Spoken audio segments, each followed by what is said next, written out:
From Valentine to Superior and Kimball to Omaha, Nebraska broadcasters know who to call when things go wrong. He's the guy you turn to at any time when you need to get back on the air, AM or FM, he's got you covered. If I've called a friend who owns a station and I say, what's going on? Oh, I'm having a horrible time. Val's on his way. You know, that's what you hear is Val's on his way. When that white van shows up with the 9-county plates, like this sense of relief comes over me because I know that there's a solution in sight. Even when it doesn't seem possible, Val always pulls it out. Before Val Lane became the man who rescues Nebraska broadcasters, he was a 5-year-old kid tinkering with transistor radios. I just seen all the little parts, little transistors, little capacitors, how you could hook a couple batteries up and turn a dial and there's someone talking on the speaker. So it was very interesting. Not long after graduation from Kearney High School, Val turned his interest into a job. I landed a job at the Stanley Sound Radio Shack in Kearney, Nebraska. My first job there was just sweeping floors. Pretty soon, the company put him on their tour crews, and he was working as a sound tech on the road for the world's biggest performers. Dolly Parton, Neil Diamond, Bob Dylan, John Denver, Johnny Cash. Val is credited on 3 albums, Neil Diamond's Hot August Night 2 and a pair of Bob Dylan albums.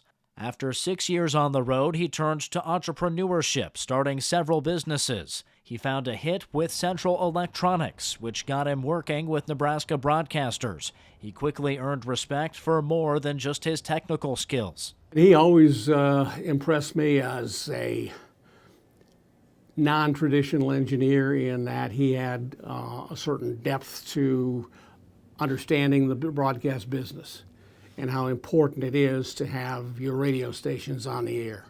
Without a working transmitter, everything else you do is kind of a rumor. All the little things that an engineer normally wouldn't do, he was there on it, you know. And so I truly appreciate Val more than he knows. Radio engineering was a natural fit for Val, drawing on his radio repair experience and his professional sound work. Broadcast engineering for radio stations was really just a perfect marriage with RF, radio frequencies, and audio, delivering a strong RF signal for the broadcasters and good quality audio. Even with the perfect marriage of knowledge, Val needed the perfect partner by his side to make the radio engineering business work. He's been married to Sherry for 44 years. She helped do tower work, painting, wiring, soldering, cleaning, mouse disposal. She's a true anchor, keeps me going. The other thing about Val and his wife, Sherry, is that they're just good people. I think that's one of the things that we all know, that they're just good people, and you don't have to worry about anything with Val and Sherry. They'll do it right and fair with you. Their reputation grew, and so did the business. In 35 years, Val has worked for nearly 100 radio stations and 15 TV stations, all while being on call 24/7. I've actually texted him at 2 o'clock in the morning and asked him to get a hold of me in the morning because we had a problem, and the phone rings, and it's Val. And I said to him, "Don't you ever sleep?" And he says, "Not very often." He's on call for disasters like fires, thunderstorms, ice storms, and floods. I remember the day I called him and we had a tower that collapsed in Lincoln. I was nearly hysterical. Val was just calm. He's like, "Well, I've seen this before. It happens." I was like, "Well, it's really bad." And he's like, "Well, we'll fix it." While I was distraught, he was putting together a plan in the back of his head about getting me on another tower in a matter of days to get back on the air with equipment I didn't even know we had from the junk pile that he keeps in Kearney. Val started his own tower company, which he sold to his employees 3 years ago. Many count him as a mentor. From boss to my mentor, I just wanted to say congratulations, Val. This is something you definitely have earned, and I can only hope that one day I will have the knowledge you have in your little finger and my entire body. Again, congratulations, well deserved, and I look forward to working with you in the future.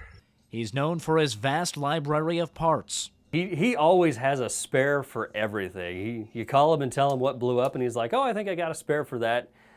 I'll look for it, I'll find it, and I'll be on the way in about an hour. And that's just an incredible resource.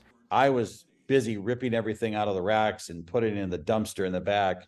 I come the next morning and Val's digging it all out of the dumpster. He's a scavenger. He harvested all of that equipment, and then I think he keeps like a warehouse full of this stuff. And it's amazing to me. You know, I'll need a part, and he's like, well, I think I've got something that we took out of Nebraska City 5 years ago. And I was like, oh, you mean the stuff in the dumpster? The feeling of getting stations back on the air or getting them on the air for the first time is what keeps him going. That's one of the joys of seeing the final outcome. Everything goes on the air, everything's legal, everything's working, and everything sounds good. That's probably the best reward.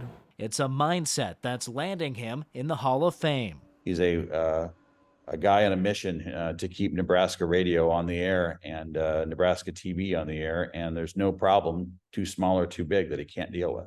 He always knows in the back of his mind that he's affecting the listener. And that's why he is a broadcaster, not an engineer. He's a broadcaster who happens to do engineering. We're all proud of you, and you deserve this. And by the way, I apologize for not being there tonight. I'm in South Carolina, but I guarantee you if the transmitter goes down, I'll be calling you.